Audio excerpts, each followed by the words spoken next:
पन्नगे च इंद्रे च कौशिके पाद संस्पृशि निर्विशेष मनस्काय बी बी बी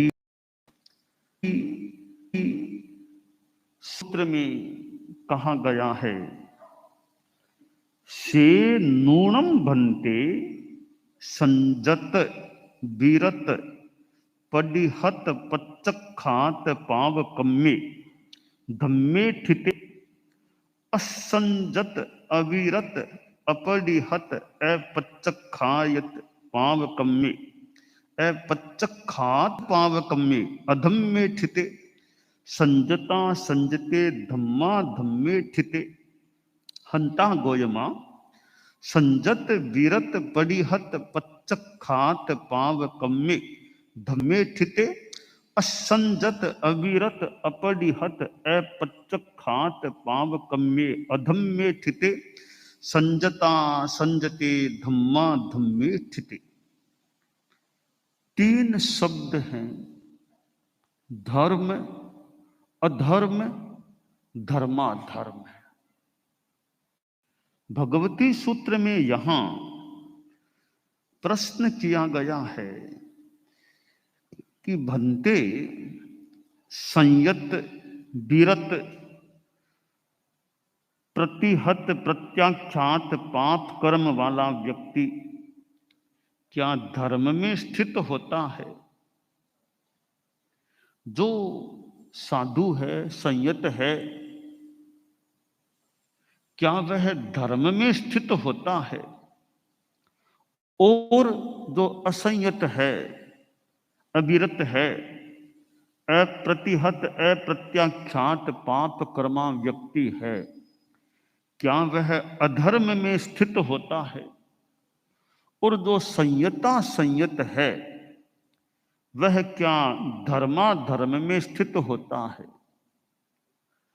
उत्तर समर्थन रूप में दिया गया कि ठीक है, सही बात है, जो संयत हैं, विरत हैं, साधु हैं, कर्म तोड़ने वाले, पाप कर्म का प्रत्याख्यान रखने वाले, ऐसे जो साधु हैं वे धर्म में स्थित होते हैं। और जो असंयत हैं, अव्रती हैं, अप्रतिहत अप्रत्याख्यात पाप कर्मा हैं, वे जीव अधर्म में स्थित होते हैं। और जो संयता संयत हैं, कुछ संयम भी है, साथ में असंयम भी है। यानी जो श्रावक संयता संयत होते हैं, वे धर्माधर्म में स्थित होते हैं। इसका कारण क्या है कि साधु धर्म में स्थित क्यों है, असंयमी अधर्म में स्थित क्यों है, और संयता संयत धर्माधर्म में स्थित क्यों है? यहां हम धर्म को संबर धर्म के रूप में माने। संबर धर्म, तो संबर धर्म में जो साधु हैं उनके तो सम्यक्त्व संबर भी है और व्रत संबर भी है। यानी त्याग वाला जो धर्म है, विरति वाला जो धर्म है, हम विरति को धर्म मान लें तो साधु तो धर्म में स्थित है। उसके हिंसा भी नहीं करना, झूठ नहीं बोलना, यानी इन आश्रमों के त्याग हैं, 18 पापों के त्याग हैं। तो वो चलेगा तो भी धर्म युक्त उसका चलना है, खाना भी धर्म युक्त है, बोलना भी धर्म युक्त। तो ऐसा जो साधु है, गलती प्रमाद की अलग बात है, विरति है, तो साधु जो संयत विरत प्रतिहत पाप कर्मा प्रत्याख्यात पाप कर्मा है, वह धर्म में स्थित होता है, धर्ममय उसका जीवन है, वो धर्मात्मा है। ठीक है। अब जो असंयत है, अव्रती है, अत्यागी है, वह अधर्म में स्थित है। यानी संबर विरति धर्म की दृष्टि से वह धर्म में स्थित नहीं है, अधर्म में स्थित है। ऐसा जो असंयमी है, मिथ्यात्वी भी हो सकता है, तो उसके तपस्या तो हो सकती है, निर्जरा तो हो सकती है, निर्जरा धर्म तो हो सकता है, विरक्ति धर्म या चौथे गुणस्थान के बाद का जो संबर धर्म है, वह धर्म असंयत में नहीं होता। इसलिए असंयत जीव, अव्रती जीव अधर्म में स्थित होता है। अब जो श्रावक है, पांचवें गुणस्थान वाला, वो दोनों में है। थोड़ा उसके धर्म भी है, त्याग और रखता है। किसी के 12 व्रत है, किसी के हिंसा का कुछ त्याग है, किसी के रात में खाने का कुछ त्याग है, कुछ त्याग भी है। तो कुछ तो वह धर्म में है, साथ में अधर्म तो जीवन में मोटा मोटी है ही। गृहस्थ है तो उसके तो व्यापार धंधा, परिवार के काम, साग सब्जी, रसोई पानी, आरंभ समारंभ, फैक्ट्री, उद्योग धंधा, कितने काम चलते हैं। तो अधर्म तो है ही है, थोड़ा धर्म है, वो खास बात है। इसलिए वह मिश्र है, धर्म भी है, अधर्म भी है। तो संयता संयत यानी श्रावक इस प्रकार का है, वह धर्माधर्म में स्थित होता है। तो जो साधु है वो धर्म को स्वीकार करके विहार करता है, असंयमी अधर्म में स्थित रहता है। संयता संयति है, वो धर्माधर्म को स्वीकार करके चलता है। तो भगवती सूत्र में ये जो 3 बातें बताई गई हैं कि धर्म में स्थित, अधर्म में स्थित और धर्माधर्म में स्थित, तो साधु जो धर्म में स्थित रहते हैं वह बहुत ऊंची बात है। और अधर्म में असंयमी जीव हैं, अधर्म में स्थित हैं, और देश विरति या संयता संयत हैं, वे धर्माधर्म में स्थित होते हैं। साधु बन जाना, त्याग कर देना बहुत बड़ी बात होती है। आचार्य भिक्षु एक जैन शासन के संत पुरुष और हमारे धर्म संघ के तो जैन श्वेतांबर तेरा पंथ के आद्य आचार्य थे, प्रथम आचार्य थे। और साधु हैं, आचार्य हैं, वे ऐसे भी धर्म में स्थित होने की बात है। और ज्यादा विशेष साधना कर ले, संथारा, अनशन, तपस्या, और विशेष बात हो जाती है कि साधु तपस्या करता है। ऐसे तो साधु का जीवन धर्म में है, तो तपस्या करना और विशेष साधना का प्रकर्ष हो जाता है। व्रत और ज्यादा मानो पुष्ट हो जाता है। परम श्रद्धेय आचार्य भिक्षु ने आज के दिन विशेष प्रस्थान किया था। भाद्रव शुक्ला द्वादशी, आज के दिन उन्होंने अनशन स्वीकार किया था, संथारा स्वीकार किया था। तो हमारे प्रथम परम पूज्य आचार्य श्री अनुशास्ता श्री गुरुदेव श्री भिक्षु स्वामी ने आज के दिन मानो अब अंतिम यात्रा की एकदम तैयारी कर ली, प्रस्थान मानो यानी तैयारी कर ली, अनशन स्वीकार कर लिया। बहुत विशेष बात है। सचेत अवस्था में, होश की अवस्था में, खूब चित्त समाधि मनोबल के साथ अनशन स्वीकार कर लेना। और उनका जीवन काल लगभग 77 वर्षों का रहा था और 77 वर्षों का लगभग जीवन काल 78वां का थोड़ा सा समय, लगभग 2 महीने 78वें वर्ष के बीत गए थे।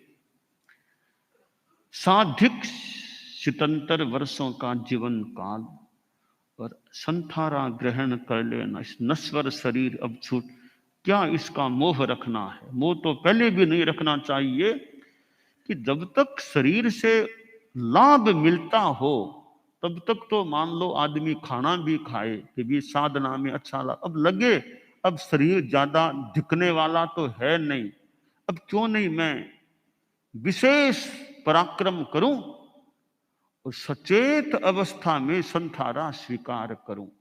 सचेत अवस्था न रहे बाद में फिर तो संथारा पचकाया जाए कैसे क्या। सचेत आदमी उस अवस्था में संथारा ले ले, उचित अवसर हो, वो बहुत अच्छी बात है। तो महामना परम श्रद्धेय आचार्य भिक्षु का यह संथारा ग्रहण का दिवस, अनशन ग्रहण का दिवस भाद्रव शुक्ला द्वादशी होता है। तो ऐसा संत पुरुष तो जैन शासन में आया और हमारे धर्म संघ का तो वो संत पुरुष आद्य अनुशासता आचार्य हमें प्राप्त हुए भिक्षु स्वामी। तो हमारे धर्म संघ के तो मानो प्रतिष्ठापक कह दें, संस्थापक कह दें, जो भी उचित यथार्थ शब्द हो, तो आचार्य भिक्षु थे, भिखण जी स्वामी, भिक्षु स्वामी थे।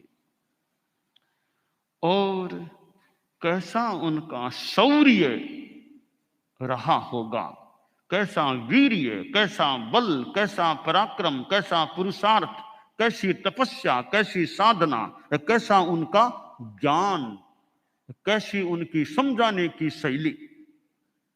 तो ऐसे परम वंदनीय आचार्य भिक्षु जिनका आज अनशन ग्रहण का दिवस है, तो संयत धर्म में स्थित होता है। भगवती सूत्र में जो कहा गया कि संयत विरत ये प्रतिहत प्रत्याख्यात पाप कर्मा धर्म में स्थित होते हैं, तो साधु धर्म में स्थित होता है। आचार्य भिक्षु की उत्तरवर्ती आचार्य परंपरा चली, दूसरे तीसरे करते करते सप्तम आचार्य डालगणी हुए। तो डालगणी हमारे धर्म संघ के एक तेजस्वी आचार्य के रूप में विख्यात हैं। कच्छ में उनकी मुनि जीवन में, मुनि पर्याय में 3 यात्राएं हुई थी। कच्छ उनका विहार क्षेत्र, उनकी कर्म भूमि कह दें, विहार क्षेत्र कह दें, कच्छ भी रहा था। 3 बार, कच्छ थोड़ा दूर पड़ता है आदि से, 3 बार उन्होंने कच्छ की यात्रा कर ली थी। और ऐसे आचार्य थे विलक्षण आचार्य, यानी इस माने में विलक्षण थे कि किसी आचार्य के द्वारा स्थापित नहीं थे। हालांकि मैं इसे कोई बहुत बढ़िया बात नहीं कह रहा हूं, वो तो मजबूरी स्थिति आ गई। बढ़िया बात यह हुई उस विकट वेला में, संकट की वेला में भी एक रास्ता मिल गया और डालचंद जी स्वामी हमें आचार्य के रूप में प्राप्त हो गए, संघ ने स्वीकार कर लिया। यह खास बात हो गई। और इस अवसर पर कालू जी स्वामी रेलमगरा वाले, जिन्होंने घोषणा की थी 7वें आचार्य के नाम की, और उस समय के हमारे संत लोग थे, उन्होंने भी कितना बढ़िया काम किया कि एक नाम को स्वीकार कर लिया। और जो मीटिंग हुई थी वो संतों की मीटिंग हुई थी। नए आचार्य का निर्णय करने में रात के समय गोष्ठी हुई लाडनों में। तकतमल जी फूल फगर का वो मकान, वहां एक दो स्थान है, वो कमरा सा ऐसा जो भी, जहां भी वहां वो मीटिंग हुई रात में संतों की। उस मीटिंग में, संगोष्ठी में डालगणी का नाम घोषित हुआ तेरापंथ के 7वें आचार्य के रूप में। डालगणी का 12 वर्षों का लगभग आचार्य के रूप में नेतृत्व हमारे धर्म संघ को प्राप्त हुआ। और डालगणी की तेजस्विता 12 वर्षों में उन्होंने धर्म संघ को अपना अनुशास्त्रित्व प्रदान किया। और आखिर उन्होंने एक युवा साधु को प्रच्छन्न रूप में प्रायः अपना उत्तराधिकारी मनोनीत कर दिया। कालूराम जी स्वामी छापर को उन्होंने गोपनीय पत्र में लिख करके अपना उत्तराधिकारी नियुक्त कर दिया। घोषित नहीं किया, पब्लिक में बताया नहीं, नाम की घोषणा नहीं की, काम अपना कर दिया प्रच्छन्न रूप में। और धर्म संघ को 8वें आचार्य के रूप में परम पूज्य कालूराम जी स्वामी छापर कालूगणी प्राप्त हुए थे। तो डालगणी का महाप्रयाण का दिन भाद्रव शुक्ला द्वादशी है। भाद्रव शुक्ला 12 को लाडनू में जो ये सेवा केंद्र का अपना ठिकाना है, शादियों का सेवा केंद्र का स्थान है, आज के दिन डालगणी का महाप्रयाण हुआ था। तो भाद्रव शुक्ला द्वादशी भिक्षु स्वामी से भी जुड़ी हुई तिथि है, अनशन ग्रहण के रूप में डालगणी के साथ भी जुड़ी हुई है। और यूं कह दें कालूगणी के साथ भी जुड़ी हुई है। ये कालूगणी अनौपचारिक रूप में तो आज की तिथि में ही आचार्य बन गए थे, तो कालूगणी से भी जुड़ी हुई है। और हमारे धर्म संघ के 10म आचार्य परम पूजनीय परम वंदनीय आचार्य श्री महाप्रज्ञ जी ने आज के दिन अपने उत्तराधिकारी की घोषणा की थी। और यानी मुझको उन्होंने युवाचार्य पद प्रदान किया था। जैसे गुरुदेव तुलसी को भाद्रव शुक्ला तीज को युवाचार्य के रूप में नियुक्त किया गया था, तो मुझे भी कालूगणी के ही सुशिष्य आचार्य श्री महाप्रज्ञ जी ने भाद्रव महीने में ही और शुक्ल पक्ष में ही उन्होंने मुझको युवाचार्य का स्थान पद प्रदान किया। और आज के दिन गंगा शहर में वो चोपड़ा स्कूल, उस प्रांगण का वो कार्यक्रम, वो मंच, और मुझे उन्होंने कि आओ मुनि मुदित कुमार यूं बुलाया फरमाया और अपना दायित्व, भावी दायित्व मुझे उन्होंने प्रदान किया था। तो मेरे लिए भी आज का दिन एक ऐतिहासिक दिन है कि परम पूज्य श्री महाप्रज्ञ जी गुरुदेव ने आज के दिन मुझको युवाचार्य बनाया था। अपने हाथों से पछेवड़ी मुझे उठाई थी। और मैं भी बहुत युवा अवस्था में था, 36वां वर्ष था। युवा अवस्था में उनका हाथ मानो मेरे शरीर पर आया, और हाथ ही नहीं आया, पछेवड़ी भी आई उनके हाथों से। और यह भावी दायित्व अमल धवल चद्दर ओढ़ा करके उन्होंने मुझे प्रदान किया था। तो यह भाद्रव शुक्ला द्वादशी आचार्य श्री महाप्रज्ञ जी के साथ भी जुड़ गई है कि उन्होंने आज के दिन अपना उत्तराधिकार की नियुक्ति का कार्य, उत्तराधिकारी नियुक्ति की थी। और मेरे साथ तो जुड़ी हुई है ही कि आज के दिन आचार्य श्री ने मुझको युवाचार्य के पद पर स्थापित किया था। तो आचार्य श्री महाप्रज्ञ जी ने भी गुरुदेव तुलसी के महाप्रयाण के बाद बहुत जल्दी अपना उत्तराधिकार अर्पण का कार्य संपन्न कर दिया। और उनका अपना चिंतन, तो वह कार्य आज के दिन हुआ था। तो यह हमारा जैन श्वेतांबर तेरा पंथ धर्म संघ, जिसमें साधु हैं, श्रावक हैं, इधर समणियां भी हैं, और इतने श्रावक श्राविका, इतने संस्थाएं भी जुड़ी हुई है। तो जहां आचार्य भिक्षु, फिर दयाचार्य के द्वारा और जो मर्यादाएं व्यवस्थाएं बनाई गई हैं, वह परंपरा हमारे धर्म संघ में, और विधान नियम कानून कुछ नए भी बन जाते हैं, बन सकते हैं, और पुराने भी हमारे कई नियम व्यवस्थाएं हैं, नियमों में परिवर्तन संशोधन भी अपेक्षानुसार हो सकता है। तो भगवती सूत्र में जो कहा गया कि संयत धर्म में स्थित, असंयत अधर्म में स्थित, और संयता संयत होता है, वह धर्माधर्म में स्थित होता है।